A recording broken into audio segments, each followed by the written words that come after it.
তো চলো বেশি কথা না বলে গল্প শুরু করা যাক। নীল বলল, মা বাবা কোথায়, কোন জেলে আছে বলো, আমি দেখা করব। আম্মু বলল, তোর আব্বু এখন জেলে নয়, খুন করার 3 মাস পর জেল থেকে ছাড়া পেয়ে যায়। নীল বলল, 2টা খুন করলে 3 মাস পর জেল থেকে বের হওয়া যায়? আম্মু বলল, আরে পাগল, তোর বাবা ছিল তার বাবার একমাত্র ছেলে, তাই পানির মতো টাকা দিয়েছে এমপি মন্ত্রীদের। আর তুই তো জানিস আমাদের দেশে টাকা থাকলে সব হয়। নীল বলল, ওনার বাবার এত টাকা পয়সা ছিল? তাছাড়া ওনার বাবার জন্যই তো আমার মায়ের খুন হয়েছে, তাহলে উনি তার বাবাকে কিছু করেনি কেন? আম্মু বলল, তুই এমন কেন, বাবা তো বাবাই, সে যত ভুলই করুক। আমি যদি কোনো ভুল করে ফেলি, যেই ভুলের কারণে তোর সবকিছু চলে যায়, তাহলে কি তুই আমাকে মেরে ফেলবি? নীল বলল, প্রশ্নই ওঠে না, আমার আম্মু কখনো ভুল করতেই পারে না, তাহলে মারবো কেন? আম্মু বলল, তোর বাবার সাথে দেখা করবি? নীল বলল, হুম। আম্মু বলল, আচ্ছা সেটা পরে হবে, তুই নিশাদকে সরি বলবি। নীল বলল, বুঝলাম না, আমি কেন তাকে সরি বলবো? আম্মু বলল, ওই নিশাদ আমাকে সবকিছু বলেছে। আচ্ছা, যেখানে আমি তোকে অবিশ্বাস করেছিলাম, সেখানে নিশাদ কিভাবে তোকে বিশ্বাস করতো? আমি তো 20 বছর থেকে জানি তুই কি রকম, তবুও তো গোলমাল হয়ে গেল। তাহলে যে মেয়েটা মাত্র 4 বছর থেকে জানে, সে কিভাবে বিশ্বাস করবে বল? এখন তুই ওদের বাসায় যাবি আর সরি বলে আসবি। নীল বলল, আমি পারবো না, তুমি জানো না ও কতটা লোভী মেয়ে, সেটা আমি খুব ভালো করে জানি। আম্মু বলল, তুই না গেলে আমি তোকে মার দেব। নীল বলল, তাহলে দাও না। আম্মু বলল, এখন ওঠ, আর দেখো আমার শাড়ির কি অবস্থা করেছে নাকের পানি দিয়ে। নীল বলল, আমি উঠতে পারবো না, তুমি চুপ করে বসে থাকো, আমার ঘুম পাচ্ছে। আম্মু কান ধরে বলল, চুপ করে বসে থাকবো তাই না? আমার মনে হয় আর কোনো কাজ নেই, এখন ওঠ বলছি। নীল বলল, আউ ছাড়ো, উঠছি, লাগছে তো। ফ্রেশ হয়ে নিশাদকে ফোন দিয়ে বললাম বাইপাস আসার জন্য। গিয়ে দেখি নিশাদ আগে থেকেই দাঁড়িয়ে আছে, আমাকে দেখে মুচকি হাসি দিল। নীল বলল, চলো পেছনে ওঠো। নিশাদ বলল, কোথায় যাব? নীল বলল, উঠবা নাকি আমি চলে যাব? নিশাদ কোনো কথা না বলে চুপচাপ উঠে বসলো। নীল সোজা কাজীর বাজার সেলফি ব্রিজে চলে আসলো, বাইক সাইডে দাঁড় করিয়ে ফুচকাওয়ালাদের কাছে গেল। নীল বলল, মামা 2 প্লেট ফুচকা দাও, বেশি করে ঝাল দিবা। নীল নিশাদকে বলল, তা পড়াশোনা কেমন চলছে? নিশাদ বলল, পড়াশোনা ছেড়ে দিয়েছি। নীল বলল, কিন্তু কেন? নিশাদ বলল, তোমাকে বলেছিলাম না বাবা বিয়ে ঠিক করে ফেলেছেন। নীল বলল, ও হ্যাঁ, আমার তো খেয়ালই ছিল না। তোমার স্বামী কি করেন? নিশাদ বলল, তোমার মতনই বেকার। নীল বলল, তুমি তো বললা তোমার সাথে যার বিয়ে হচ্ছে সে অনেক বড় একটা চাকরি করে। নিশাদ বলল, ফাইজলামি করেছি। আচ্ছা, আমাকে ক্ষমা করা যায় না? নীল বলল, তুমি তো কিছু করনি, তাহলে ক্ষমা চাইছো কেন? ও শিট, সরি। নিশাদ বলল, সরি কেন? নীল বলল, আম্মু বলতে বলেছে তাই। নিশাদ বলল, কিন্তু কেন? নীল বলল, সকালের বিষয়টা নিয়ে। নিশাদ বলল, আচ্ছা একটা সত্যি কথা বলবে? নীল বলল, কি বলো? নিশাদ বলল, তুমি আমাকে আগের মতোই ভালোবাসো নাকি ভুলে গিয়েছো? নিশাদ নীলের হাতটা ধরে নিল আলতো করে। নীল অন্যদিকে তাকিয়ে বলল, সত্যিকারের ভালোবাসার মানুষগুলোকে কখনো ভোলা যায় না। নিশাদ বলল, তাহলে সত্যি তুমি আমাকে এখনো ভালোবাসো? নীল বলল, ভালোবাসি, কিন্তু তোমার ভালোবাসা আর পেতে চাই না। নিশাতের মন খারাপ হয়ে যায়, কিছু বলতে যেও পারে না, থমকে যায় ফুচকাওয়ালার ডাকে। মামা এই নাও ফুচকা। নীল ফুচকা প্লেট নিয়ে খেতে শুরু করে। নীল খাওয়া শেষ করে দেখলো নিশাত না খেয়ে হাতে নিয়ে বসে আছে। নিশাত বলল, না ভালো লাগছে না, চলো এখান থেকে। নীল নিশাতকে নিয়ে চলে আসে বাসায়। বাসায় এসে রুমে বসে গেমস খেলছে, তখনই তনু কল দিল। নীল বলল, হ্যালো। তনু বলল, আসসালামু আলাইকুম। নীল বলল, ওয়ালাইকুম আসসালাম। তনু বলল, কি করছেন? নীল বলল, কি আর করব, বসে আছি। নীল বলল, আচ্ছা আপু পরে কথা বলি। নীলের মুখে কথায় কথায় আপু ডাকগুলো বুকের ভেতরে ভীষণ যন্ত্রণা দেয়। টুপ করে 2 ফোঁটা পানি গড়িয়ে পড়ে। তুবা পাশেই ছিল, তনুর হাত থেকে ফোন কেড়ে নিয়ে তুবা বলল, হ্যালো নীল ভাইয়া। নীল বলল, আরে তুবা কেমন আছো? তুবা বলল, সরি। নীল হালকা হেসে বলল, আরে সরি কেন? তুবা বলল, কারণ আমি এখনই তোমায় ইচ্ছে মতো গালি দেব, তাই আগে থেকে ক্ষমা চেয়ে নিলাম। লুচ্চা, বদমাইশ, খচ্চর, বনমানুষ, কোথায় চলে গিয়েছিলে আমাদের না বলে? এদিকে তোমার জন্য টেনশন করতে করতে আমার আপু এখন হাসপাতালে আছে, ফোন রিসিভ করে একটাবার জানতে চাইলে না আমার বোন কেমন আছে। তোমাকে হাতের কাছে পেলে লবণ ছাড়া চিবিয়ে খাবো। আন্টি বলল, এই তুবা চুপ কর। তুবা বলল, না আম্মু, তুমি কোনো কথা বলবে না। মানুষ এতটা স্বার্থপর কেমনে হয়? একে তো না বলে পালিয়ে গেছে, তার উপর একটাবার ফোন করে নিজে জানতে চাইনি তার বউ কেমন আছে। কালকের ভেতরে তোমাকে আমাদের বাসার সামনে দেখতে চাই, না হলে আমি তোমার নামে মামলা করব। তুবার কথাগুলো শুনে হাসি পেলেও নিজেকে সত্যি খুব স্বার্থপর লাগছে। ইচ্ছাই হোক আর অনিচ্ছাই হোক, বিয়ে হয়ে গিয়েছে, সেই হিসেবে তনু আমার স্ত্রী, আমার এমনটা করা একদম ঠিক হচ্ছে না। নীল বলল, আচ্ছা তোমার আপু এখন কেমন আছে? তুবা বলল, তুমি আমার সাথে আর একটা কথাও বলবা না, এখন জিজ্ঞেস করছে আপু কেমন আছে। আপু এই নাও তোমার জামাই জিজ্ঞেস করছে কেমন আছো। তুবা তনুর হাতে ফোন ধরিয়ে দিল। নীল বলল, তুমি আমাকে বলনি কেন তুমি হাসপাতালে আছো? আচ্ছা এখন কেমন আছো? ডাক্তার কি বলেছে? তনু বলল, জি ভালো আছি, ডাক্তার বলেছে তেমন কিছু হয়নি, সময় মতো না খাওয়া হওয়ার ফলে এমন হয়েছে। নীল বলল, আচ্ছা আমি কি কালকে আসবো তোমাকে দেখতে? তনু বলল, না লাগবে না, আপনার হয়তো অনেক কাজ পড়ে আছে।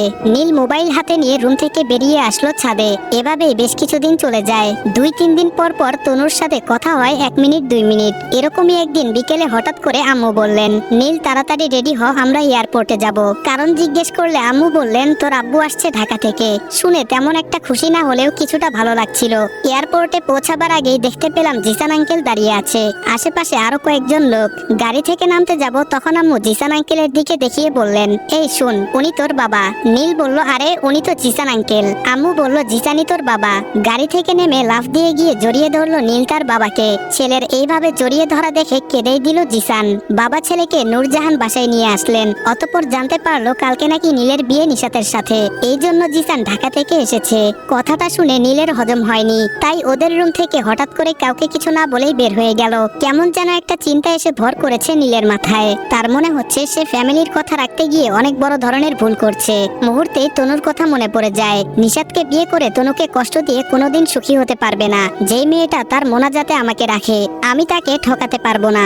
বাসর রাতে 2:30 মিনিটের দিকে নীলের আচমকা ঘুম ভেঙে যায় কারো ফিসফিস কথা শুনে। সেদিন নীল দেখেছিল তনু তাহাজ্জুদের নামাজ পড়ে মোনাজাতে কান্না করছে। সবকিছু শুনতে না পেলেও একটা কথা স্পষ্ট শুনেছিল, আল্লাহ তুমি আমার প্রিয় স্বামীকে সবসময় বিপদমুক্ত রেখো, উনাকে সবসময় তোমার দিনের পথে চলার তৌফিক দিও। ইয়া আল্লাহ, শুনেছি ওনার এই পৃথিবীতে আপন কেউ নেই, তুমি আমাকে ওনার আপন করে দিও। ওনার সমস্ত সুখে দুঃখে আমাকে ওনার পাশে থাকার তৌফিক দিও। কথাগুলো শুনে নীল সেদিন তেমন একটা রিয়েক্ট করেনি, বরং চুপচাপ ঘুমিয়ে পড়েছিল। আজকে নিশাতের সাথে বিয়ের কথা উঠায় সে বুঝতে পারছে জীবন সঙ্গী হিসেবে তনুই বেস্ট। নিশাত তো টাইমিং দেখে ভালোবাসে। কাল যদি আমার বড় কিছু হয়ে যায় তাহলে নিশাত আমাকে ছেড়ে যেতে দুইবার ভাববে না, আর তনু আমাকে ছেড়ে যাওয়ার কথা কল্পনাও করবে না। তনুর প্রতি এটা আমার অন্ধবিশ্বাস নয়, ওর মোনাজাতে কান্না করার উপর ভিত্তি করে বলছি। আমি জানি আমি যাকে ভালোবাসি তাকে বিয়ে করে কখনো সুখী হতে পারবো না। সুখী তো তাকে বিয়ে করলে হব যে আমাকে ভালোবাসে। আমি চলে আসার পর মেয়েটা না খেয়ে অসুস্থ হয়ে পড়েছে। ও তো আমাকে একটা বারও জানায়নি, উল্টো আমাকে বলেছে আমি কেমন আছি। না, যে করেই হোক কালকে বিয়েটা আটকাতে হবে। কোনো স্বার্থপর মেয়েকে আমি আমার লাইফে আসতে দেব না। নীলের ভাবনার মাঝে জিসান নীলের রুমে আসে। নীল তখন বিছানায় শুয়ে বালিশের উপরে মাথা রেখে এসব ভাবছে। জিসান রুমে আসতেই উঠে বসলো। জিসান বলল, কি রে, বিয়ের কথা শুনে চলে আসলি যে, কোনো সমস্যা হয়েছে? নীল মুখের উপরে চিন্তা ভাবনার ছাপ রেখে বলল, না তেমন কিছু নয়, আমার ভালো লাগছিল না তাই চলে আসলাম। জিসান বলল, সত্যি কথা বলতো, তুই কি এই বিয়েতে খুশি না? নীল একবার ভাবলো বাবাকে সত্যিটা বলে দিলে কেমন হয়। বাবার জানা দরকার নিশাতের কর্মকাণ্ডগুলো। অবশেষে জিসানকে সব বলে দিল। নীল বলল, বাবা এখন তুমি বলো, এত কিছুর পরে আমি ওকে কিভাবে বিয়ে করব? নিশাত যখন জানতে পারলো আমি এই পরিবারের কোনো সদস্য নই, ওরা আমাকে বাসা থেকে বের করে দিয়েছে, ঠিক তখনই নিশাত আমার পাশে থাকার বদলে ছুঁড়ে ফেলে দিয়েছিল। আজকে যখন জানতে পারলো আমি আবার বাসায় ফিরে এসেছি, সবকিছু মিথ্যে ছিল, তখন আবার আমাকে পেতে চাইছে। টাকা পয়সা ধন সম্পদের কোনো গ্যারান্টি নাই। কাল যখন আমার কাছে কিছুই থাকবে না তখন নিশাত আমাকে ছেড়ে যাবে না, তার কি গ্যারান্টি আছে? নিশাতকে বিয়ে না করার বিশেষ কারণ ওর মুখের ভাষা ভালো নয়। আমি জানি ওর দ্বারা আমার মা কখনো সুখী হতে পারবে না। আমি এমন মেয়েকে বিয়ে করতে পারবো না, তোমরা ওদের না করে দাও। জিসান বলল, আচ্ছা ঠিক আছে, আমি দেখছি কি করা যায়, তুই এসব নিয়ে আর টেনশন করিস না। নীল অবাক হয়ে তাকিয়ে আছে। একটা বিয়ে ভাঙা কোনো সাধারণ বিষয় নয়, তাও বিয়ের আগের দিন। নীল প্রথমে ভেবেছিল নিশাতকে বিয়ে করার জন্য তার বাবা তাকে বোঝাবে, কিন্তু না, তার ধারণা ভুল ছিল। খুব সহজেই মেনে নিলেন ছেলের কথা। জিসান চলে গেলে নীল তনুকে ফোন দিল। নীল বলল, আসসালামু আলাইকুম। তনু বলল, ওয়ালাইকুম আসসালাম। নীল বলল, আমার বউটা কি করছে? তনু ফোনটা কানের থেকে সরিয়ে নিজের শরীরে চিমটি কাটলো। এটা স্বপ্ন নয় তো, নাকি আমি ভুল শুনলাম? নীল আবার বলে উঠলো, আমার বউটা কি করছে? হ্যালো। তনু তোতলাতে তোতলাতে বলল, জি হ্যালো, কেমন আছেন? নীলের মুখে বউ ডাকটা হজম হচ্ছে না। নীল বলল, তোমার গলায় কোনো সমস্যা নাকি? তনু বলল, না, গলায় সমস্যা হবে কেন? মনে হয় কানে কিছু একটা হয়েছে, সবকিছু উল্টো পাল্টা শুনতে পাচ্ছি। নীল বলল, তাহলে আমি ফোন রেখে দিব? তনু বলল, না না, এখন শুনতে পাচ্ছি। কেমন আছেন আপনি?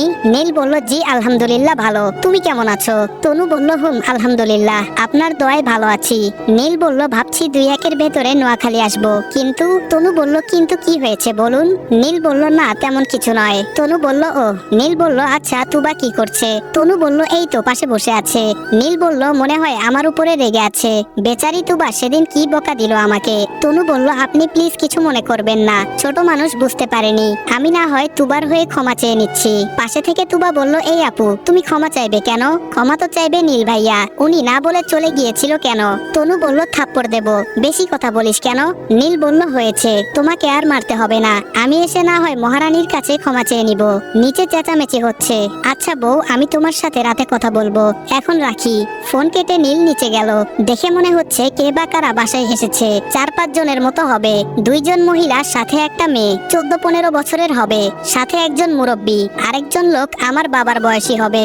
নীল নিচে নামতেই আরো হইচই বেড়ে গেল। জিসান আবাকে দেখিয়ে বলল, আভা এই দেখ আমাদের নীল কত বড় হয়ে গেছে, তাই না? আভা নীলের কাছে গিয়ে নীলকে জড়িয়ে ধরলো, চোখে মুখের দিকে তাকাচ্ছে। আভা বলল, একদম ভাবির সবকিছু পেয়েছে, চোখ নাক সব ভাবির মতো। নীল বুঝতে পারে না কি বলবে, তাই সে চুপ করে থাকে। এক একজন আসছে আর নতুন বউয়ের মতো আদর করছে। নীল চুপটি মেরে সব দেখে যাচ্ছে। আবার মেয়ে অবন্তিকা বলল, আচ্ছা আম্মু, ভাইয়া কি বোবা নাকি? আভা বলল, চুপ বেয়াদব মেয়ে, সবসময় পাকনামু ভালো লাগে না। নীল চট করে একটা থাপ্পড় মেরে বসে অবন্তিকার মাথায়। সেটা কেউ লক্ষ্য করেনি। অবন্তিকা চোখ বড় করে নীলের দিকে তাকায়। নীল অন্য দিকে তাকিয়ে আছে। এদিকে ভাইয়ের এমন দুষ্টামি দেখে ফিক করে হেসে দিল নীলু। এবার অবন্তিকা নীলুর দিকে তাকায়। অবন্তিকা বলল, আমি জানি নীল ভাইয়া তুমি আমাকে মেরেছো, কালকে বিয়েটা হোক, ভাবিকে দিয়ে তোমাকে নাচাবো। নীল বলল, চল ফুট। নীল খেয়াল করলো জিসানের বাবা সোফায় বসে আছেন, নীলের সাথে কথা বলার চেষ্টা করছেন, কিন্তু নিজের বিবেক কথা বলতে না করে দিচ্ছে। নীল সেটা বুঝতে পেরে ওর দাদুর পাশে গিয়ে বসে। নীল বলল, হ্যালো, কেমন আছেন? জিসান আর বাকি সবাই যে যার মতো কথা বলছে। ওরা এসেছেন নীলের বিয়ে খেতে, কে কি করবে এসব নিয়ে আলোচনা চলছে।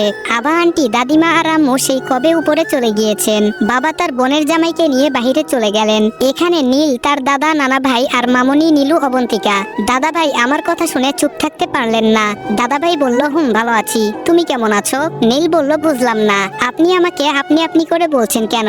আমি আপনার থেকে কত বছরের বড় শুনি? দাদা ভাই চুপ করে গেলেন। নীল বলল, আমি একটা জিনিস বুঝতে পারলাম না, দাদা ভাই তুমি এখনো বেঁচে আছো? মরবা কবে? আমরা কি 40 খাবো না? দাদা ভাই বলল, মরেই তো যেতাম, আল্লাহ আমাকে বাঁচিয়ে রেখে শাস্তি দিচ্ছেন। আজকে 20 বছর তোর বাবা আমার সাথে কথা বলে না, তোর দাদিও বলে না, আমি যেন সবার বোঝা হয়ে আছি। নীল বলল, ধুর, আমি যাচ্ছি। কথায় কথায় কান্না করা লোকগুলো আমার পছন্দ নয়, আমি তো ফাইজলামি করছি, তুমি সেটা সিরিয়াসলি নিচ্ছ। নীল চলে যায় তার রুমে। এদিকে রাতে আম্মু এসে কিছু জামা কাপড় দিয়ে গেলেন, কালকে নাকি এগুলো পরতে হবে। মাথা কাজ করছে না, যে করেই হোক বিয়েটা বন্ধ করতে হবে। নীল চুপি চুপি আম্মুর রুমে গেল। আম্মু আর আবা ফুপু বসে আছে। আমাকে দেখে আম্মু বলল, কি রে, কিছু বলবি? নীল বলল, জরুরি কথা। আম্মু বলল, তাহলে বল, কি বলবি? নীল বলল, আম্মু এই বিয়ে করতে পারবো না। আম্মু বলল, তুই না করলে তোর বাবা করবে, সমস্যা কি? নীল বলল, আম্মু আমি ফাইজলামি করছি না, আমি সিরিয়াসলি বলছি। নূরজাহানের রাগ উঠে গেল। মানে কি, তুই না ওকে ভালোবাসিস? তাহলে বিয়ে করতে সমস্যা কোথায়? নীল বলল, আম্মু তুমি জানো না নিশাত কেমন মেয়ে, আমি ওকে খুব ভালো করে জানি, লোভী স্বার্থপর একটা মেয়ে। তাছাড়া আমি তোমাদেরকে না জানিয়ে একটা ভুল করে ফেলেছি। আম্মু বলল, কি করেছিস ক্লিয়ার করে বল। নীল বলল, আমি নোয়াখালীতে বিয়ে করে ফেলেছি। ভয়ে চুপসে গিয়েছে নীল, মাথা নিচু করে অপরাধীর মতো দাঁড়িয়ে আছে। আম্মু বলল, নীল ফাইজলামি করিস না, যা রুমে যা, কালকে আবার সকাল সকাল উঠতে হবে। নীল বলল, আমি ফাইজলামি করছি না, যেটা সত্যি সেটা বলছি, বিশ্বাস না হলে আমি তনুর সাথে ফোনে কথা বলিয়ে দিচ্ছি। নূরজাহান বেগম নীলকে একটা থাপ্পড় দিয়ে বললেন, এই জন্য তোকে বড় করেছি, এই দিন দেখবো বলে। এখন নিশাতের বাবা মাকে মুখ দেখাবো কিভাবে? তুই বিয়ে করতে পারবি না এটা ডাইরেক্ট না বলে কেন শুধু শুধু নিশাতের নামে উল্টাপাল্টা বলছিস? নীল আর কথা বাড়ালো না, চুপচাপ রুমে এসে দরজা বন্ধ করে দিল। এদিকে জিসান সবকিছু জানতে পারলে নীলের মাকে সবকিছু বুঝিয়ে বলল। জিসানের কথা অনুযায়ী নিশাতের বাসায় ফোন দিল নূরজাহান। এদিকে নিশাতের তখন গায়ে হলুদের অনুষ্ঠান হচ্ছে। নীলের বাসা থেকে ফোন করে না করে দিল কালকে বিয়ে হচ্ছে না। এদিকে নিশাত কান্না করতে করতে পাগলামি শুরু করে দিয়েছে। দেরিতে হলেও নীলের ভালোবাসার অভাবটা বুঝতে পারে নিশাত। থাক ওসব কথা। নীল রাতে দরজা বন্ধ করে ঘুমিয়েছিল। সকাল 10টায় ঘুম থেকে উঠলো। এ কি, বাসা একদম ফাঁকা, সবাই কোথায় গেল? নীল কিছুই বুঝতে পারছে না। একে একে সবার ফোনে কল দিল, কিন্তু কেউ নীলের ফোন রিসিভ করেনি। নীল ব্যাপক টেনশনে পড়ে যায়। এদিকে সকাল 11টার সময় হঠাৎ করে হুজুরের বাসার সামনে 10-15 জন লোক এসে হাজির। হুজুর তাদেরকে বাসার ভেতরে নিয়ে গেলেন, সাথে রিফাতও আছে। হুজুর রিফাতকে ডেকে নিয়ে গেলেন। হুজুর বললেন, ওরা কারা, সকালবেলায় আমার বাসায় কেন? রিফাত বলল, ওরা এসেছেন তনু আপুর বিয়ের বিষয়ে কথা বলতে। হুজুর বলল, এই গাধা, তুই জানিস না আমার মেয়ের বিয়ে হয়ে গিয়েছে? রিফাত বলল, আরে মামা চেতেন কেন, ওরা সেই বিষয় নিয়েই কথা বলবেন, ওরা নীলের ফ্যামিলি মেম্বার। হুজুর বলল, কিন্তু তুই তো আমাকে বলেছিলি নীলের কেউ নেই, সে অনাথ। রিফাত বলল, আরে মামা, আই যেটা জানতাম হেডায় না আন্নারে কইছি। আয়ও তো আজকে আনা শুনলাম নীলের ফ্যামিলি আছে। হুজুর বলল, ঠিক আছে, তুই বাজারে যা, আমার জন্য বাজার নিয়ে আয়। এই নে টাকা, তোর মামির কাছে যা কি কি লাগবে সব বলে দিবে। রিফাত টাকা নিয়ে বাজারে চলে গেল। হুজুর সবার সামনে গিয়ে বসে আছেন। জিসান বলল, শুনলাম আপনার 2টা মেয়ে আছে, ওদের তো দেখতে পাচ্ছি না। হুজুর বলল, আরে ওরা মাদ্রাসায় চলে গিয়েছে সকালে, আর বিকেলে আসবে। আবা বলল, আপনার মেয়ে এখনো পড়াশোনা করছে? হুজুর বলল, না, পড়াশোনা প্রায় শেষ, মাদ্রাসায় বাচ্চাদের পড়াতে যায়। আম্মু বলল, ওহ, তা শুনলাম আপনার মেয়ের নাকি বিয়ে হয়ে গিয়েছে আমার ছেলে নীলের সাথে। হুজুর বলল, জি হয়েছে। আম্মু বলল, কিন্তু আমরা এই বিয়ে মানি না, আপনার মেয়েকে বাসায় নিয়ে আসুন। আপনারা জানেন না ছেলে মেয়ে বিয়ে দিতে হলে তাদের ফ্যামিলিকে জানাতে হয়? হুজুর বলল, আমি সেটা জানি, কিন্তু নীল তো বলেছিল সে অনাথ, তার কেউ নেই, তাই আমরা তেমন খোঁজ খবর নেইনি। আবা বলল, সে বললেই হলো নাকি? হুজুর বলল, দেখুন, আপনারা মাথা গরম করবেন না, তাছাড়া আমরা তো আর নীলকে জোর করে বিয়ে করাইনি, ওরা একজন আরেকজনকে ভালোবাসতো, তাই সম্পর্ক হালাল করতে বিয়েটা দিতে হয়েছে। জিসান বলল, আচ্ছা বুঝলাম, এখন ভালো হয় আপনি আপনার মেয়েকে বাসায় নিয়ে আসুন, আমাদেরকে আবার আজকে সিলেটে যেতে হবে। হুজুর বলল, জি, আমি এখনই ফোন দিয়ে বলছি, 30 মিনিট লাগবে আসতে। জিসান বলল, তাহলে বেআইন সাহেবকে বলুন আমার বৌমার জামা কাপড় গুছিয়ে রাখতে, আমরা কিন্তু তনুমাকে নিয়েই বাসায় যাব।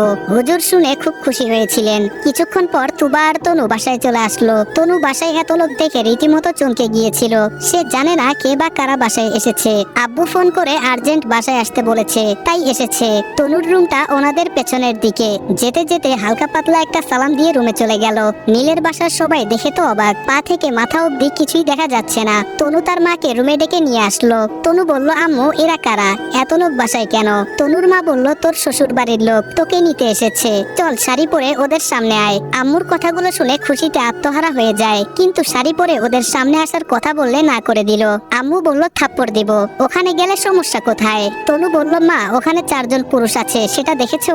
আমি পারবো না। তনুর মা বলল, আরে ওনাদের মধ্যে একজন নীলের নানা, আরেকজন দাদা, আর তার বাবা আর ফুপুর জামাই, ওদের সামনে গেলে কিছু হবে না, চল আয়। আম্মু এটা বলেই চলে গেলেন। তনু গোলাপি একটা শাড়ি পরে বেরিয়ে আসলো, একদম মেকআপ করেনি, যেন পরীদের মতো লাগছে। সবার সামনে যেতেই সবাই হা করে তাকিয়ে আছে, যেন আর কোনোদিন মেয়ে দেখেনি। এ যেন এক স্বর্গের পরী। নীলের মা তনুকে দেখে তো পুরাই ফিদা হয়ে গিয়েছেন। ছেলের পছন্দ এতটাও খারাপ নয়। সবার এমন চাহনিতে তনু বিরক্তি ফিল করে, সাথে ভেতরে কিছুটা ভয়ও কাজ করছে।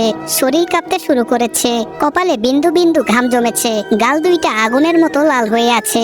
সবকিছু ক্লিয়ার করে বিকেলে তনুকে নিয়ে বাসার উদ্দেশ্যে রওনা দিয়েছেন সবাই। এদিকে নীল তো টেনশনে পড়ে খাওয়া দাওয়া বন্ধ করে দিয়েছে।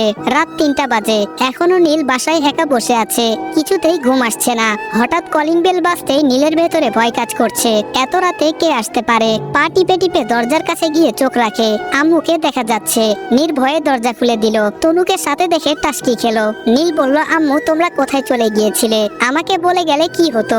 জানো আমি কত টেনশনে ছিলাম। আম্মু বলল, হয়েছে, আর টেনশন করতে হবে না। নীলু, তনুকে নীলের রুমে দিয়ে আয়। নীল, রুমে যা, অনেক হয়েছে, ঘুমাতে হবে, জার্নি করতে করতে টায়ার্ড লাগছে। আমি সবার সাথে কথা বলতে চাইলেও কেউ আমার সাথে কথা বললো না, যে যার মতো গিয়ে ঘুমিয়ে পড়লো। আমিও আর দাঁড়িয়ে না থেকে রুমে চলে গেলাম। তনু ওয়াশরুম থেকে বের হয়ে এসেছে, দেখে মনে হচ্ছে খুব ঘুম পাচ্ছে। নীল বলল, আচ্ছা তনু আপু, কেমনে কি? কিছুই তো বুঝলাম না। তনু আর চোখে একবার নীলের দিকে তাকিয়ে বলল, আমি আপনার আপু হই কোন দিক থেকে? নীল বলল, জানি না। তনু বলল, আসো জানিয়ে দিচ্ছি। এই বলে চট করে নীলের কলার ধরে 2 ঠোঁট হ্যাক করে দিল। তবে আজকের ইতিহাসটা বেশি দূর পর্যন্ত যায়নি। আজকের ইতিহাসটা লিপকিস পর্যন্তই সীমাবদ্ধ।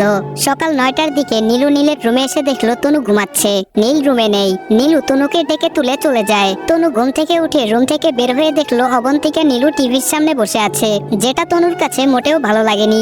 সকাল সকাল টিভি দেখার মানেটা কি? তনু রান্নাঘর খুঁজতে শুরু করে।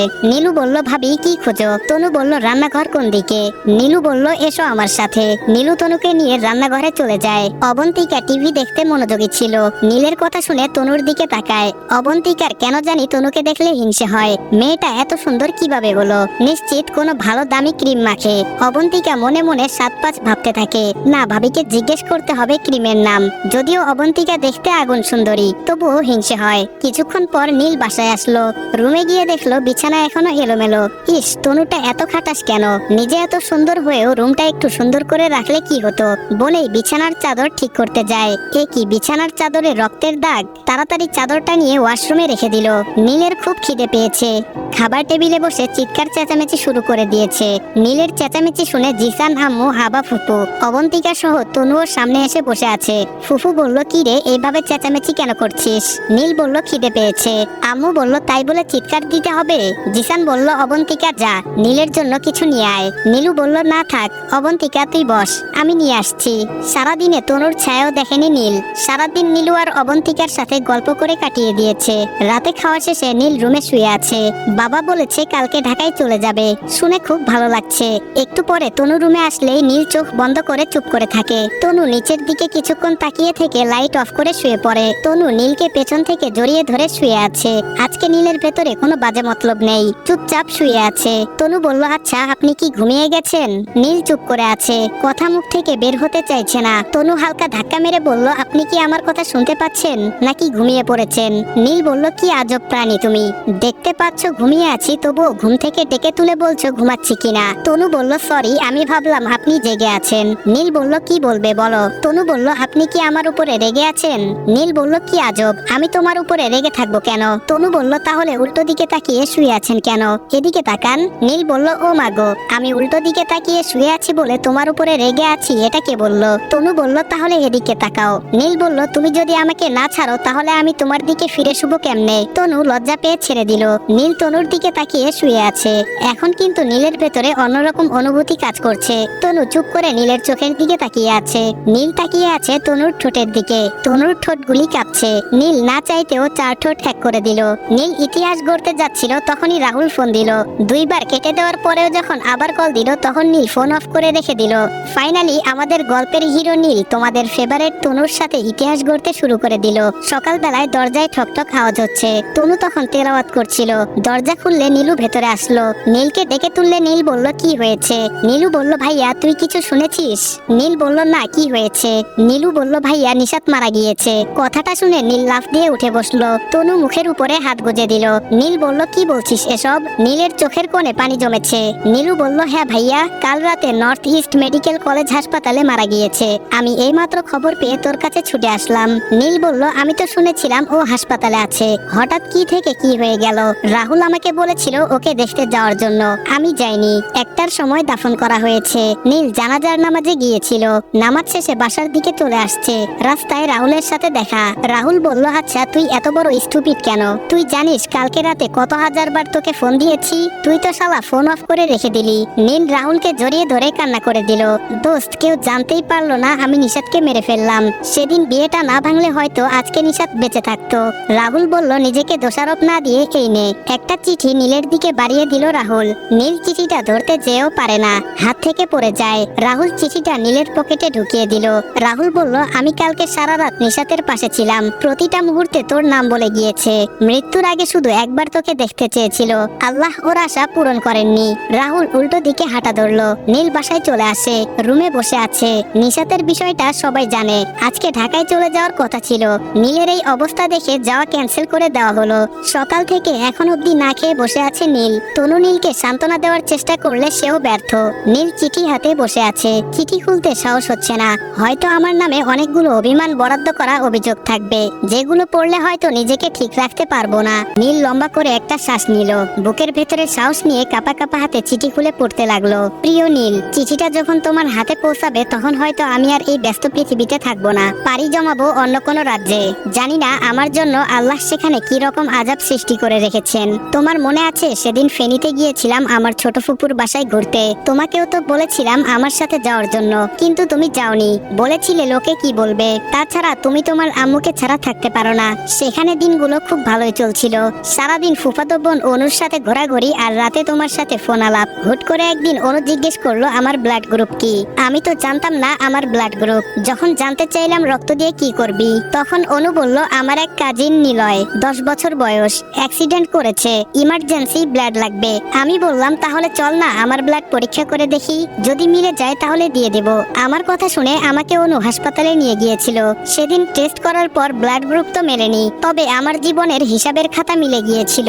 জানতে পারলাম আমার ব্লাড ক্যান্সার। অসুস্থতা নামক ভাইরাসটা বেশি দিন হয়নি আমার শরীরে ঢুকেছিল। কথাটা শুনে আমি একদম বিশ্বাস করিনি। অনু আমাকে নিয়ে বাসায় চলে আসে। সেদিন অনুকে না করে দিয়েছিলাম কাউকে কিছু না বলতে। সেদিন তোমার সাথে কথা বলা বন্ধ ছিল। মনে আছে যেখানে দুইজন 8টার পর থেকে কথা বলতে লাগলে রাত 3টা-4টা পর্যন্ত এক নাগারে কথা বলে যেতাম। সেখানে হুট করে আমি তোমার ফোন তুলিনি, 100+ কল দিয়েছিলে। পরে এই বিষয় নিয়ে খুব রাগারাগি করেছিলে। তুমি একটার পর একটা কল দিয়েই যাচ্ছ। তখন ফোন রিসিভ করে কি বলতাম তোমাকে? আমি জানি সত্যটা আমি লুকাতে পারবো না, তোমাকে বলে দিব, তাই ফোনটা তুলিনি। আমার মাথা কাজ করছিল না, ফ্যামিলিতে জানাবো নাকি জানাবো না এটা ভেবে আমি কাউকেই জানাইনি। আমার অসুস্থতার কথা শুনলে কেউ ভালো থাকতে পারবে না। আমি সবার আদরের ছিলাম, ওরা আমাকে বাঁচাতে চাইবে। আমি চাই না আমার জন্য সবাই কষ্ট করুক। আমার হাতে 4 মাস আছে, এই 4 মাস আমি হাসি খুশি জীবনটাকে উপভোগ করতে চেয়েছি, তাই তো কিছু বলিনি। একদিন হুট করেই মরে যাব, না হয় শেষ নিঃশ্বাস ত্যাগ করার 10-15 দিন আগে সবাই জেনে যাবে। তখন হয়তো ওরা কিছুদিন কষ্ট পাবে। 4 মাস আগে থেকে কষ্ট পাওয়ার থেকে একদিন আগে কষ্ট পাওয়া কিছুই না। সেদিন যদি আমি বলে দিতাম আমার ব্লাড ক্যান্সার, সবাই পেরেশানিতে পড়তো, সারাদিন হাসপাতালে দৌড়াদৌড়িতে থাকতো সবাই। আব্বু আম্মু তাদের কষ্ট আর চোখের পানি আমি সহ্য করতে পারবো না। ওদের কষ্ট দেখে তো আমি নিজে মরেই যেতাম। যাকে জীবনের থেকেও ভালোবাসি সে আমার সামনে কষ্ট পাবে, এটা কিভাবে মেনে নিতাম বলো? ফেনী থেকে বাসায় চলে আসলাম। আসার আগে অনুকে ওয়াদা করিয়েছিলাম কাউকে কিছু না জানাতে। সেদিন অনু আমাকে জড়িয়ে ধরে কান্না করেছিল।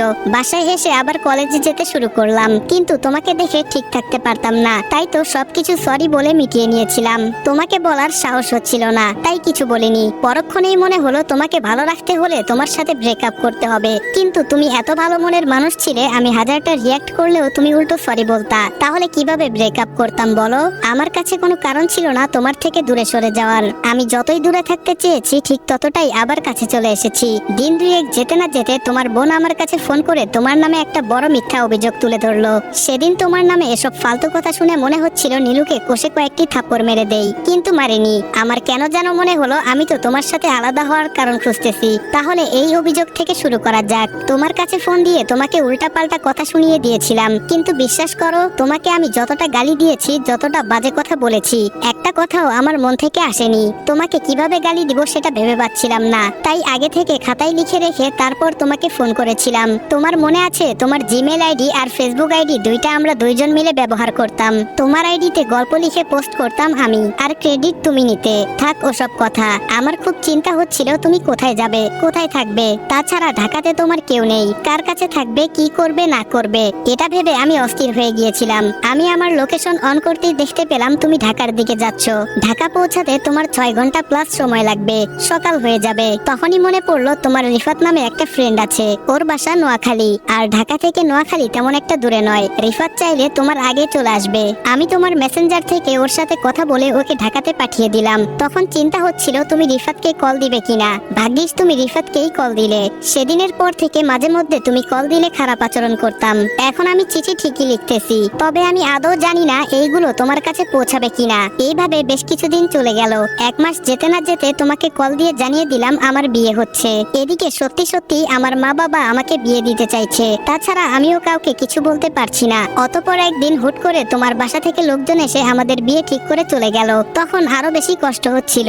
আমি তোমার থেকে দূরে সরে যেতে চাই, কিন্তু নিয়তি বারবার আমাদেরকে আরো কাছে নিয়ে আসতে চায়। অতঃপর তুমি বাসায় আসলে। এরিফাকে রিফাতের থেকে জানতে পারলাম তুমি তনু নামের একটা মেয়েকে বিয়ে করেছো। সেটা তোমার ইচ্ছের বিরুদ্ধে। তাছাড়া আমিও চাইছিলাম না আমি বেঁচে থাকতে তুমি অন্য কাউকে ভালোবাসো। আমি সহ্য করতে পারবো না। মেয়েরা এমনই হয়, বেঁচে থাকা অবস্থায় কোনো পরিস্থিতিতে তার ভালোবাসার মানুষটাকে অন্য কারোর সাথে সহ্য করতে পারে না। তাই তো আবার তোমার কাছে আসার চেষ্টা করেছিলাম। ভেবেছিলাম মরেই তো যাব, তাহলে শেষ অবধি তোমার বুকে মাথা রেখে মরে যাই। সেদিন তোমার বাসায় গেলাম, তুমি আমাকে না চেনার ভান করে অপমান করলা। আমি সহ্য করতে পারিনি। আবার সরি বলতেও বাইপাস চলে আসলা। সেদিন আমার জীবনে সবচেয়ে ভালো দিনগুলোর মধ্যে একদিন ছিল। তোমার বাইকের পেছনে বসে শেষবারের মতো তোমাকে জড়িয়ে ধরতে পেরেছি। এদিকে আমার সময়ও শেষ হয়ে আসছে। সকালে ডাক্তারের কাছে গিয়েছিলাম। ডাক্তার বলল সময় আর তেমন বেশি নেই, বড়জোর 15 দিন। তোমাকে কাছে পাওয়ার নেশায় আমি আব্বু আম্মুকে বলে বিয়ের ডেটটা সামনে আনলাম। বললাম কালকে আজকের ভেতরে আমার বিয়ে দিতে হবে। সবকিছু ঠিক ছিল, তোমার ফ্যামিলিও রাজি হয়ে গেল, কিন্তু হুট করে বিয়ের আগের রাতে তোমার বাসা থেকে না করে দিল। আমার অবস্থাও খারাপ, আমাকে হাসপাতালে নিয়ে যাওয়া হলো। অন্য একজনের হাতের লেখা, আমার আর লেখার শক্তি নেই, তাই রাহুলকে দিয়ে লিখাতে হচ্ছে। শুনলাম তোমার বাসার সবাই নাকি পরের দিন সকালবেলায় নোয়াখালী গিয়েছেন তোমার বউকে নিয়ে আসার জন্য। খুব ভালোই হলো, ভালো থেকো। আমার বলার মতো আর তেমন কিছু নেই। চিঠিটা লেখার একমাত্র কারণ আমি চাই না মৃত্যুর পরেও তুমি আমাকে ঘৃণা করে বেঁচে থাকো। তুমি তোমার বউয়ের জন্য অপেক্ষা করতে থাকো, আমি না হয় আমার মৃত্যুর জন্য অপেক্ষা দেখা করব। নীল, আই লাভ ইউ। আমি তোমাকে অসম্ভব ভালোবাসি প্রিয়। 3:55 জানি না তুমি এখন কি করছো। এখন কি ঘুমাচ্ছ নাকি বইয়ের সাথে গল্প করছো? রাহুলের মোবাইল দিয়ে তোমাকে কতটা কল দিয়েছি জানো? শুধুমাত্র তোমার সাথে শেষবারের মতো কথা বলবো বলে। বাহিরে আম্মু, আব্বু, ভাইয়া, ভাবি সবাই কান্না করছে। এই শেষ সময়েও ওদেরকে কাছে আসতে দিচ্ছি না, শুধু তোমার সাথে কথা বলবো বলে। কিন্তু তুমি তো ফোনও তুলছো না। যাক, আরামের ঘুম ঘুমাও। আমার কপালটা এতটা খারাপ হবে কখনো ভাবতেই পারিনি। ভালোই হলো তোমার সাথে কথা না বলতে পেরে। তোমার সাথে কথা বললে হয়তো তুমিও সবকিছু জানার পর কষ্ট পাবে। ভালো থেকো। নীলের হাত থেকে চিঠিটা পড়ে গেল। চোখের জলগুলো বাধা মানতে নারাজ। তনুও পাশে বসে আছে। তনু নিজের গালে হাত দিয়ে বুঝতে পারলো ওর চোখে জল। তনু কখন যে কান্না করে দিয়েছে সে নিজেও জানে না। নীলের নিজের কাছে নিজেকেই অপরাধী মনে হচ্ছে। সামান্য থেকে সামান্য কথাটাও আমাকে বলতা, আর তোমার এত বড় একটা অসুখের কথা আমার থেকে কেন লুকিয়ে রাখলে? তুমি আমাকে এতটা ভালোবাসতে, আর আমি তোমাকে দিনের পর দিন অপমান করেই যাচ্ছি, আর তুমি সেটা নীরবে সয়েই গেলে। একবার ফিরে এসে দেখো পৃথিবীর সব ভালোবাসা তোমার পায়ে ঢেলে দেব। নীলের মুখের ভাষা হারিয়ে গেছে, কথা বলার শক্তি নেই, মাথাটা ধরে আসছে। যেখানে ছিল সেখানেই শুয়ে পড়লো। একে একে 4-5 দিন চলে যায়। নীল এই কয়দিনে কিছুটা স্বাভাবিক হয়েছে। জিসান নীলের এরকম অবস্থা দেখে ঠিক করলো কালকেই ঢাকায় চলে যাবে। রাতে তনু জামা কাপড় সবকিছু গুছিয়ে রাখছে। নীল রুম থেকে বের হয়ে আম্মুর রুমে চলে যায়। নীল বলল, আম্মু তুমিও আমাদের সাথে চলো না, কয়েকদিন ঘুরে আসি। আম্মু বলল, ওই আমি গিয়ে কি করব? তাছাড়া ঘুরতে যাবি মানে? তোর বাসায় তুই একেবারে চলে যাচ্ছিস, মাঝে মধ্যে এখানে ঘুরতে আসবি, আমাদের সাথে দেখা করে যাবি। আমারও যখন মন চাইবে তোকে গিয়ে দেখে আসবো। নীল বলল, বুঝলাম না, কি বলো এসব? আমি ঢাকাতে একেবারে যাব কেন? আর ঘুরতে আসবো মানে কি? কিছুদিন থেকে তারপর একেবারে চলে আসবো। আমি তোমাকে ছাড়া থাকতে পারবো নাকি? আম্মু বলল, আরে ছাগল, এটা তো তোর মিথ্যা পরিচয় ছিল, আর ঢাকায় তোর বাস্তব পরিচয়। তোর বাবা আছে, দাদা দাদি, ফুপা ফুপু সব আছে। আমাকে ছেড়ে থাকতে কে বলেছে? সব সময় ফোনে তো যোগাযোগ হবে, তাই না? নীল বলল, আমি এত কিছু বুঝি না, আমি আমার মাকে ছাড়া কোথাও যাব না। আম্মু বলল, আরে দেখ, এমনিতেই তোর বাবার থেকে আমি তোকে 20টা বছর আলাদা করে রেখেছি। আমি আর তোর বাবাকে কষ্ট দিতে পারবো না। নীল বলল, কষ্ট দিতে কে বলেছে? আব্বুকে বিয়ে করে ফেলো না, তাহলেই তো সব সমস্যার সমাধান হয়ে যাবে। আমিও মা বাবা দুইজনকেই পেয়ে যাব। কথাগুলো বলে নীল মাথায় হাত দিয়ে জিভে কামড় দিল। এটা আমি কি বললাম? সাথে সাথে ঠাস করে একটা থাপ্পড় নীলের গালে এসে পড়লো। আম্মু বলল, তোর লজ্জা করে না মাকে এসব বলতে? ছি, দূর হ আমার সামনে থেকে। নীল বলল, আমি যদিও ইচ্ছে করে কথাটা বলিনি, তবুও এখন বলছি, আমি কারোর সাথে কোথাও যাব না তোমাকে ছাড়া। তুমি যদি আমার বাবাকে বিয়ে করে নাও তাহলে আমি বাবার কাছে যাব, মানে ঢাকায় যাব। না হলে 20 বছর দূরে রেখেছো, আরো 40 বছর রেখে নাও। নীল গালে হাত দিয়ে রুম থেকে বের হয়ে আসলো। জিসান তখন দরজার পাশে ছিল। যাওয়ার সময় নীল আর চোখে তার বাবাকে দেখেছিল। সে জানতো না তার বাবা এখানে দাঁড়িয়ে আছে। নীল রুমে গিয়ে বসে আছে। তনু সবকিছু গুছাচ্ছে। নীল বলল, এইগুলো যেখানে ছিল সেখানে রেখে দাও। তনু বলল, কেন? এইগুলা কি লাগবে না? তাহলে আমরা ওইখানে গিয়ে পড়বো কি? হুট করে তো আর শপিং করা যায় না। নীল বলল, বেশি কথা বলো কেন? তোমায় বললাম আপাতত এইগুলো যেখানে ছিল সেখানে রেখে দাও, কালকে আমরা ঢাকা যাচ্ছি না। তনু বলল, কিন্তু কেন? আব্বু কিছু বলেছে আপনাকে, নাকি আম্মু বলেছেন? নীল ধমক দিয়ে বলল, থাপ্পড় চেনো থাপ্পড়? এই মুহূর্তে তোমাকে থাপ্পড় দিতে ইচ্ছে করছে। একে তো টেনশনে পড়ে আছি, তার উপরে এক কথা বারবার বলছো। তনু মন খারাপ করে বলল, হুম। নীল তনুর দিকে তাকিয়ে বলল, আচ্ছা এদিকে আসো। তনু একই জায়গায় দাঁড়িয়ে আছে। নীল কাছে গিয়ে তনুর চোখের দিকে তাকায়। তনুর চেহারা এরকম ফ্যাকাশে হওয়ায় নীলের খারাপ লাগছে। নীল বলল, আচ্ছা একটা হাসি দাও। তনু মনের উপরে জোর করে ঠোঁট দুইটা প্রসারিত করে। নীল বলল, আরে বাবা, এত শুকনো হাসি? দেখতেই পাচ্ছ আমার মন খারাপ, তারপরেও কেন একটার পর একটা কথা বলো শুনি? তুমি এখানে আসার পর থেকে সবকিছু বোঝো আর না বোঝো, এটা হয়তো বুঝতে পারছো আমি আমার আম্মুকে কতটা ভালোবাসি। তাহলে তুমিই বলো, আমি আমার আম্মুকে ছেড়ে একেবারে ঢাকায় কিভাবে চলে যাব? নীল কান্না বেঁচে চোখে বলল, আম্মু আমাকে দূরে সরিয়ে দিতে চাচ্ছেন। তনু কিছুটা স্বাভাবিক হয়ে দাঁড়ায়। নীল জিসানের বরাবরই লম্বা। তনু নীলের দুই চোখের পাপড়িতে কিস করে বসে। নীল হালকা কেঁপে ওঠে। তনুর ঠোঁটের দিকে তাকিয়ে আছে। লাল ওই ঠোঁটের উপরে এখনো নীলের চোখের নোনা পানি লেপ্টে রয়েছে। নীল 7-5 ভাবতে ভাবতে তনুর ঠোঁটগুলি নিজের দখলে নিয়ে আসলো। তনু শক্ত করে নীলের পিঠে জড়িয়ে ধরে। কয়েক মিনিট পর নীল নিজে থেকেই তনুকে ছেড়ে দিল। তবে তনু এখনো নীলকে জড়িয়ে ধরে আছে। লজ্জায় মুখোমুখি না হয়ে তনু নীলের বুকের ভেতরে মুখ লুকিয়ে আছে। এইভাবে কতক্ষণ ছিল সেটা তো লেখকও জানে না। দরজায় ঠক ঠক শব্দে দুইজনের হুঁশ ফিরে। এদিকে দরজা খোলা থাকায় নীলু এসে দরজার পাশে দাঁড়িয়েছিল। প্রায় 1 মিনিট দাঁড়িয়ে থেকে ডাক দিল। তনু হঠাৎ নীলুকে দেখে কিছুটা লজ্জায় পড়ে যায়। নীল চুপচাপ মাথা নিচু করে রুম থেকে বের হয়ে যায়। নীলু বলল, হয়েছে লজ্জা কুমারী, আর লজ্জা পেতে হবে না। তনু বলল, কখন এসেছো? নীলু বলল, এই তো 10-15 মিনিট আগে। তনু এবার চোখ বড় বড় করে ঢোক গিলে। নীলু বলল হয়েছে, আর ভয় পেতে হবে না, আমি কিছু দেখিনি, 1 মিনিট হবে আমি এসেছি। কই দরজা খোলা রেখে রোম্যান্স করার সময় তো ভয় করেনি, তাহলে এখন কেন করছে? আশা করি নেক্সট টাইম দরজা বন্ধ করে রাখবে। বলা তো যায় না কখন কি করে বসো। তনু লজ্জায় চুপ করে যায়। নীলু বলল ও হ্যাঁ, আমি কি করতে আসলাম আর কি বলছি। শুনো, তোমার জামাইটা এরকম কেন? তনু বলল কেন, কি হয়েছে? উনি আবার কি করলেন?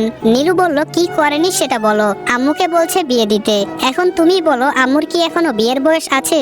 আম্মু তো এখন কান্না করছে। তনু বলল ও মা গো, কি বলো এইগুলা? কার কাছে বিয়ে দিবে? নীলু বলল তুমি তোমার জামাইয়ের মতো হইলা, তোমার শ্বশুরের সাথে আম্মুর বিয়ে দিবে, এটা কোনো কথা? তনু বলল হ্যাঁ এটাই তো কথা, আমার শাশুড়ির বিয়ে তো শ্বশুরের সাথে হবে, না হলে কি অন্য কারোর সাথে হবে নাকি? নীলু বলল পাগল, তুমিও পাগল, তোমার স্বামীও পাগল। নীলু চলে গেল হনহন করতে করতে। তনু খাটে বসে হাসতে হাসতে লুটিয়ে পড়ে। নীল ছাদে দাঁড়িয়ে আছে, চারদিকে ধুধু অন্ধকার, আকাশে চাঁদ মামাও নেই। নীল খেয়াল করলো সিঁড়ি দিয়ে কেউ একজন ছাদে আসছে। জিসান বলল কি রে, এখানে একা একা দাঁড়িয়ে আছিস কেন? রাত তো অনেক হয়েছে, ঘুমাবি না? নীল বলল না, আমি আম্মুকে ছেড়ে ঢাকায় যেতে পারবো না, তুমি বরং সবাইকে নিয়ে কালকে চলে যাও, মাঝে মধ্যে আমি ঘুরতে যাব আম্মুকে নিয়ে। জিসান বলল সেটার দরকার নেই, কালকে আমাদের সাথে তোর আম্মুও যাবে। নীল বলল উনি তো কয়েকদিন থেকে আবার চলে আসবেন, তাহলে ওখানে গিয়ে কি করবেন? থাক না বাবা, আমরা এখানেই ভালো আছি। জিসান বলল আরে গাধা, তুই বলেছিলি না তোর মাকে তুই একেবারে ঢাকায় নিয়ে যেতে চাস, আমি সেটাই করেছি। নীল অবাক হয়ে বলল মানে? জিসান বলল এত মানে মানে করছিস কেন? শুধু তোর জন্য, আমার বাবাইয়ের খুশির জন্য হলেও কালকে আমি তোর আম্মুকে বিয়ে করব। এটা শুধু আমার কথা নয়, পরিবারের সবাই মিলে এই সিদ্ধান্ত নিয়েছেন। নীল হুট করে জিসানকে জড়িয়ে ধরলো। পরের দিন সবাই সবকিছু গুছিয়ে গাড়িতে বসে আছে। নীল যাওয়ার আগে মামনির রুমে যায়। নীল বলল মামনি এই নাও। মামনি বলল কি এটা? নীল বলল আমার সবকিছু রাকিব আর নীলুর নামে লিখে দিলাম, কারণ আজ হোক আর কাল হোক নীলু তো আবার এই বাসায় আসবে। আমার বোনকে ছেলের বউ নয়, নিজের মেয়ের মতো করে দেখো, যেই দেখায় থাকবে আদর, ভালোবাসা আর শাসন। আমি জানি আমার আম্মু যেমন আমাকে ভালোবাসে, তেমনি আপনি রাকিবকে অসম্ভব ভালোবাসেন, তার থেকে কিছুটা ভালোবাসা আমার বোনকেও দিয়েন। নীল তখন মামনির চোখে জল দেখতে পেল। মামনি বলল তোর কি মনে হয় আমি পাথর দিল? আমার মন নেই? আমি কি মানুষ না? আমি তোর সাথে না বুঝে অন্যায় করেছি, মানুষ মাত্রই ভুল, তাই বলে তুই আগের কথাগুলো মনে রেখে সমস্ত কিছু আমাদের নামে লিখে দিবি? আমি এটা নিতে পারবো না, তোর বোন তো আমার মেয়ে, তাহলে মেয়ের মতো কিভাবে দেখবো? মামনি কাগজগুলো নীলের হাতে তুলে দিলেন। নীল বলল থাক না মামনি, এইগুলো আমার লাগবে না, আমি শুনেছি আমার বাবার অনেক টাকা আছে, তাহলে এইগুলা দিয়ে আমি কি করব? আর হ্যাঁ, আগামী 1 বছরের ভেতরে সবাইকে রাজি করিয়ে আমি নিজেই নীলুর বিয়ে দিব। তার আগে রাকিবকে বলবা ব্যাংক থেকে টাকা তুলে বাজে খরচ না করে নিজে কিছু করার জন্য। মামনি বলল সেটা নিয়ে তুই চিন্তা করিস না, তুই ঢাকায় গিয়ে রাকিবকে বাসায় পাঠিয়ে দিলেই হবে, আর নীলুকে নিয়ে তোর চিন্তা না করলেও চলবে। তুই বল, ছোটবেলা থেকে আমি কি তোদের দুইজনকে কখনো অন্য চোখে দেখেছি?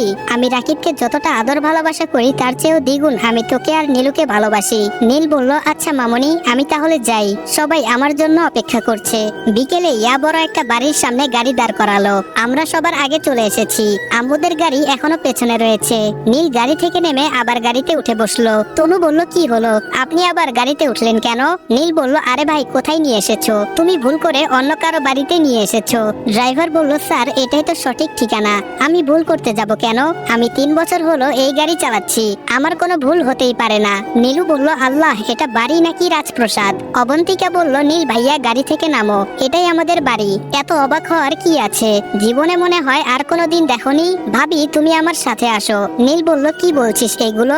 আমার বাবা বড়লোক শুনেছি, তাই বলে এত বড়লোক সেটা কল্পনা করিনি। নীল গাড়ি থেকে নেমে চারদিকে দেখছে। অবন্তিকা বলল তুমি মেঘনা গ্রুপের নাম শুনেছো?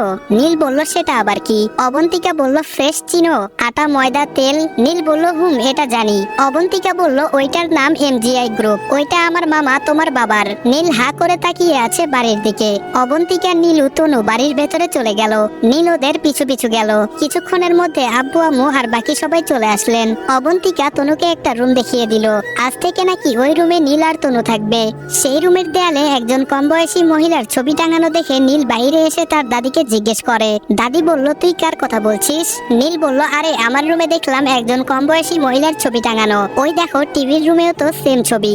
দাদি হতাশ হয়ে বললেন আরে ওটা তো সামিরার ছবি। নীল বলল সামিরা আবার কেডা? নামটা কোথায় যেন শুনেছি, ঠিক মনে পড়ছে না।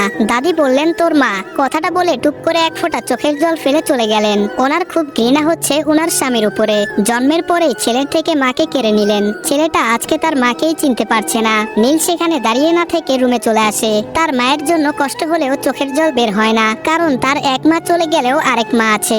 রাত 11টা। আজকে নূরজাহান আর জিসানের বাসর রাত। নীল শুয়ে থেকে বলল, আচ্ছা বলো তো আব্বু আম্মু এখন কি করছেন? তনু বলল, আপনার শরম লজ্জা কিছু নেই? নীল বলল, আরে ধুর, তুমি সব সময় নেগেটিভ ভাবো কেন? পজিটিভ কিছু ভাবতে পারো না? তনু বলল, কি জানি, হয়তো গল্প করছেন, হাজারো না বলা কথাগুলো আজকে বলে দিচ্ছেন। এদিকে জিসান আর নূর মরার মতো ঘুমাচ্ছে। নীল বলল, আচ্ছা আমার মধ্যে কি আছে যে আমি তোমার বয়সে ছোট থাকার পরেও আমাকে বিয়ে করতে হলো? তনু বলল, সেটা কেমন কথা? বিয়ে তো আল্লাহর হাতে, উনি যা চাইবেন তাই হবে, আমরা শুধু উসিলা। নীল বাম্পা তনুর উপরে তুলে দিয়ে কোলবালিশের মতো জড়িয়ে ধরলো তনুকে। নীল বলল, জানি পাগল মাইয়া। তনু বলল, ছাড়ুন আমাকে, কোলবালিশ পেয়েছেন নাকি? আমার কষ্ট হয়তো। নীল বলল, আচ্ছা আমরা কি এখন বেবি নিব নাকি আরো পরে? তনু বলল, ধুর, ভালো লাগে না, কি বলেন এসব? তনু লজ্জায় পড়ে যায়। নীল বলল, যেটা সত্যি সেটাই বলছি, এত লজ্জা পেতে হবে না, আমার মনে হয় আর 5 বছর পরে বেবি নিলে ভালো হয়। তনু বলল, না, আল্লাহ যখন চাইবেন তখন, এখানে আমরা দিন তারিখ ঠিক করার কে? নীল বলল, আমরা কে মানে? আমরা ওর বাবা মা। তনু বলল, ও কোথায়? নীল বলল, কে কোথায়? তনু বলল, আমরা যার বাবা মা সে কোথায়? নীল বলল, ওটা তুমি জানো, চলো একটু রোমান্স করি। তনু বলল, আমি পারবো না, মাফ করবেন। নীল বলল, কিন্তু কেন? তনু বলল, জানি না, আজ থেকে সহবাস করা যাবে না। নীল বলল, তাহলে বিয়ে কেন করলাম? তনু আহ্লাদে সুরে বলল, আমি জানি না, আমার ঘুম পাচ্ছে, প্লিজ ঘুমাতে দাও। নীল বলল, ওকে, গুড নাইট। ফজরের আজান শুনে ঘুম ভাঙতেই নিজেকে নীলের বুকের উপরে আবিষ্কার করলো। পিচ্চি ছেলেটা খুব শক্ত করে তনুকে জড়িয়ে ধরে আছে। তনু কোনো রকম নীলের থেকে নিজেকে ছাড়িয়ে ওয়াশরুমে চলে যায়। অজু করে এসে দেখলো এখনো নীল ঘুমাচ্ছে। ছেলেটা আগে তো নামাজ পড়তো, কিন্তু ইদানিং নামাজের কথা শুনলে দূরে দূরে থাকে। তনু আজকেও বেশ কয়েকবার ডাকলো নামাজ পড়ার জন্য। বিরক্ত হয়ে তনুকে ধমক দিল, কি হয়েছে, তোমার সমস্যাটা কোথায় বুঝলাম না? আমার ভালো লাগছে না, আমি নামাজ পড়ছি না। তোমার ভালো লাগছে, তুমি পড়ছো, আমি তোমাকে কখনো মানা করেছি নামাজ পড়তে? তাহলে আমি ঘুমিয়ে আছি, তুমি কেন বলছো ঘুম থেকে উঠতে? আমি মরলে কি তুমি আমার কবরে যাবে? যত সব ফালতু মেয়ে, যাও নামাজ পড়ো। নীল আবার ঘুমিয়ে পড়ে। তনু মন খারাপ করে নামাজ পড়তে চলে যায়। মোনাজাতে অনেক কান্নাকাটি করে। নীলকে দিনের পথে আল্লাহর ইবাদত করার জন্য দোয়া করে। নীল মরার মতো ঘুমাচ্ছে। সকালে নীল ঘুম থেকে উঠে তনুকে খুঁজতে শুরু করে। তনু এখন রান্নাঘরে আছে। বাসার সবাই বারণ করার পরেও তনু রান্না করতে গিয়েছে। আজকের দিনটা চলে যায়, নীল একবারও তনুর দেখা পায়নি। তনু সারাদিন অবন্তিকা আর নীলুর সাথে গল্প করে ব্যস্ত ছিল, কিন্তু মনটা ছিল নীলের কাছে। সারাক্ষণ ছটফট করছিল, কাউকে সেটা বুঝতে দেয়নি। রাত হয়ে এসেছে। নীল ভাবছে সরি বলবে তনুকে, ওইভাবে বলা ঠিক হয়নি। 11টার পর খাওয়া দাওয়া করে কেউ সিরিয়াল দেখছে, কেউ বা আড্ডা দিচ্ছে। তনুর এসব পছন্দ নয়, তাই সে রুমে এসে লাইট অফ করে শুয়ে আছে, কিন্তু ঘুম আসছে না, চোখ বন্ধ করে আছে। 20 মিনিটের মাথায় নীল রুমে আসে। নীল এতক্ষণ ছাদে ছিল, রুমে এসে দেখলো লাইট অফ। লাইট অন করতেই দেখলো তনু ঘুমিয়ে আছে। নীল লাইটটা আবার অফ করে শুয়ে পড়লো। নীল তনুর হাতটা ধরে বলল, কলিজা, কোথায় ছিলে সারাদিন? একবারও কি আমার কথা তোমার মনে পড়েনি? তনু ঘুমের ভান ধরে নিশ্চুপ হয়ে আছে। নীল বলল, তুমি কি ঘুমিয়ে গিয়েছো? আমার তো মনে হয় না তুমি ঘুমাচ্ছ, আমি জানি তুমি জেগে আছো, তাহলে কথা বলছো না কেন? তনু এখনো নিশ্চুপ। নীল বলল, কি হয়েছে তোমার? ওহ, আমি সকালে বকা দিয়েছি তাই রাগ করেছো, তাই তো? ওকে, সরি বাবা, এবার তো কথা বলো। তনু কিছুক্ষণ চুপ থেকে বলল, ওকে, সরি বলতে হবে না, আপনার অধিকার আছে আমার উপর। নীল এবার তনুকে জড়িয়ে ধরে বলল, প্লিজ রাগ করো না লক্ষ্মী সোনা। তনু বলল, আমি মোটেও রাগ করিনি। নীল বলল, তাহলে মুড অফ কেন? তনু বলল, জানি না, আপনি আমাকে ছাড়ুন, কষ্ট হচ্ছে আমার, দম বন্ধ হয়ে আসছে। তনু নীলের থেকে নিজেকে ছাড়িয়ে নিল। নীল ছেড়ে দিয়ে বলল, আমি জানি তুমি রেগে আছো, সামান্য জড়িয়ে ধরাতে তোমার কষ্ট হচ্ছে, কই অন্যদিন তো হয় না? তাছাড়া খারাপ তো কিছু করিনি তোমার সাথে। তনু বলল, আরে বোঝার চেষ্টা করুন, আপনি আমার সাথে যা ইচ্ছা করতে পারেন, আমার শরীর খারাপ তাই এমন করছি। নীল বলল, তোমাকে দেখে তো মনে হয় না তোমার শরীর খারাপ, এতক্ষণ যা করিনি তাই করব। চট করে তনুর ঠোঁটে কিস বসিয়ে দিল। তনুর আর সহ্য হচ্ছে না, তাই চট করে থাপ্পড় মেরে বসলো নীলের গালে, যদিও ইচ্ছে করে মারেনি। নীল গালে হাত দিয়ে শুয়ে আছে। তনু বলল, আমি বুঝতে পারিনি, আপনি প্লিজ কিছু মনে করবেন না। তনু যখনই নীলের গালে হাত দেয়, নীল তনুর হাতটা সরিয়ে দিল। চেহারাটা কালো করে শুয়ে আছে। তনু কান্না করে বলল, বিশ্বাস করুন, আমি ইচ্ছে করে এমনটা করিনি, কিভাবে কি হয়েছে বলতে পারবো না, প্লিজ আমাকে ক্ষমা করে দিন। নীল পাথরের মতো শুয়ে আছে। তনু নীলের পায়ে জড়িয়ে ধরে, আপনার আল্লাহর দোহাই লাগে, আমাকে ক্ষমা করে দিন। নীল বলল, প্লিজ আমাকে একা থাকতে দাও, ন্যাকামু বন্ধ করে আমার পা ছাড়ো। তনু বলল, না, আমি ছাড়বো না, আগে বলুন আপনি আমাকে ক্ষমা করে দিয়েছেন।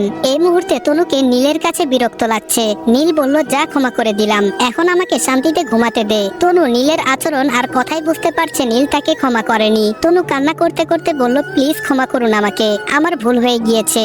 নীল বলল, উফ ঠিক আছে, আমি ক্ষমা করে দিয়েছি, যাও এবার শুয়ে পড়ো। তনু নাক টানতে টানতে নীলের পাশে এসে শুয়ে পড়লো। না চাইতেও নীলকে জড়িয়ে ধরলো। তনু বলল, আপনি যা চাইবেন আমি তাই করব, আমি ইচ্ছে করে মারিনি, বিশ্বাস করুন। নীল বলল, ক্ষমা তো আমি তোমাকে করে দিয়েছি, কিন্তু তুমি যাই বলো না কেন তুমি আগের তনু নেই।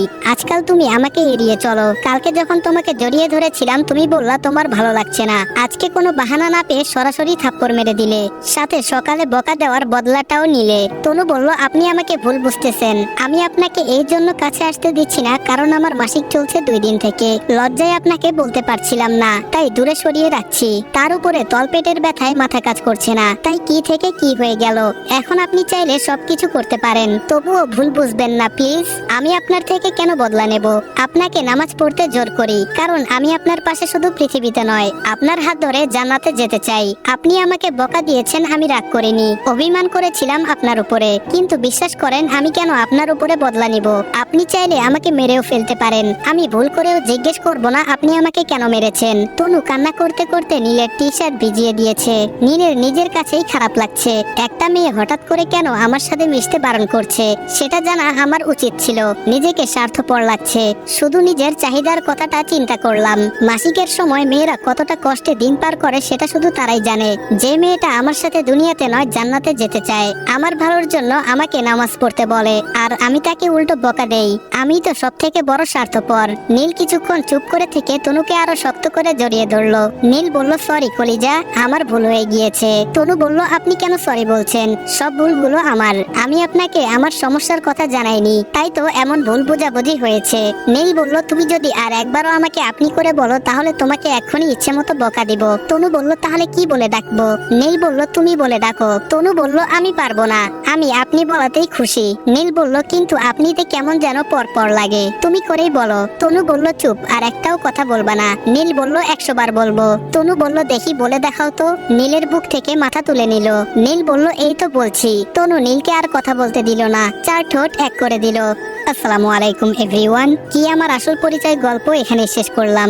জানি না গল্পটা কেমন হয়েছে, বিশেষ করে শেষ পার্ট। তবে যারা শুরু থেকেই গল্পটা শুনেছেন এতদিন তো শুধু নেক্সট পার্ট কমেন্ট করেছেন, আর তো কোনো পার্ট নেই, তাই নেক্সটের বদলে অনুভূতিগুলো প্রকাশ করে যাবেন কমেন্টে। আর চ্যানেলে নতুন হলে অবশ্যই সাবস্ক্রাইব করে দিবেন। তো দেখা হচ্ছে নেক্সট ভিডিওতে, ততক্ষণ ভালো থাকবা, সুস্থ থাকবা, আল্লাহ হাফেজ।